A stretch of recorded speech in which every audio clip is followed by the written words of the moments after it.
What's going on, everybody? I just want to take a couple minutes to discuss something that I think has become a really big problem and spilled over from social media mainly, and the divisiveness and the demonization of people who just simply do not want this vaccine. So let me spit out some numbers for you real quick. These are numbers that were updated as of October 13th. So you see all the people who have died from this virus, okay? And you see upwards of probably 92 to 93% of people who have died are older, retirement age. It's heartbreaking. It's terrible that we've lost this many people over this virus. But as many of you know, with the way this virus attacks the body versus what happens to your body when you get older, it's just what it is, man. So these are the numbers. My heart goes out to anybody that's lost somebody over this. But if you look at under 50, okay, virtually no one is dying from this. And I say virtually because, I mean, yeah, tens of thousands of people, that's a lot of people. And it's sad and it sucks.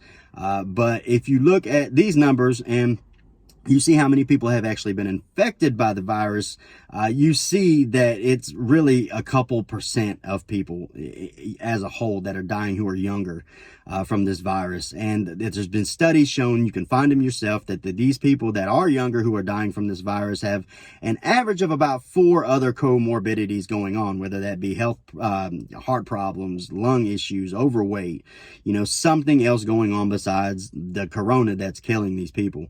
Okay, so you see all these numbers and you realize that there's absolutely no reason for there to be any kind of firing of anyone for not taking this vaccine.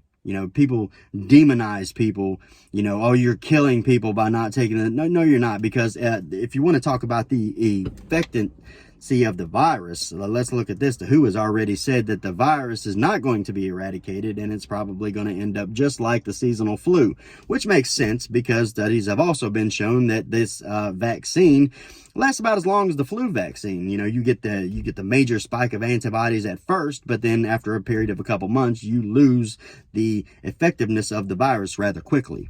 Studies are still being shown. As far as natural immunity, of course, you have to have COVID first, which really sucks. But if you do have COVID, then you have the antibodies, and they're currently doing studies showing that could be just as good as the vaccine. Again, no reason to fire anybody.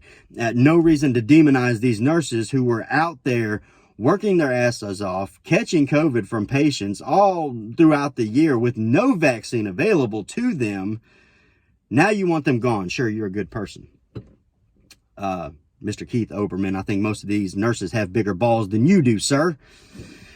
The point is, stop demonizing people. Put down the social media. Put down the mainstream media. I know that a lot of people say that's right-wing talking points. Maybe it is, but it needs to be everybody's talking points because all of these networks do the same shit. Okay, within the first 15 minutes of you watching, you know how many ICU patients they've had. You know how many deaths that you've had during the week of COVID. None of these people ever talk about healthier choices for your life because it doesn't make Big Pharma any money. Stop demonizing people. Do your own research. Plenty of studies are out there. Israel study, UK study. They just did an Iceland study. There are Harvard studies. All of these studies you can go find yourself. Stop listening to people like Keith Oberman, Don Lemonhead, and others who are demonizing you for not taking a vaccine of which you've done your own research to make your own decisions. The government isn't dividing us. We are.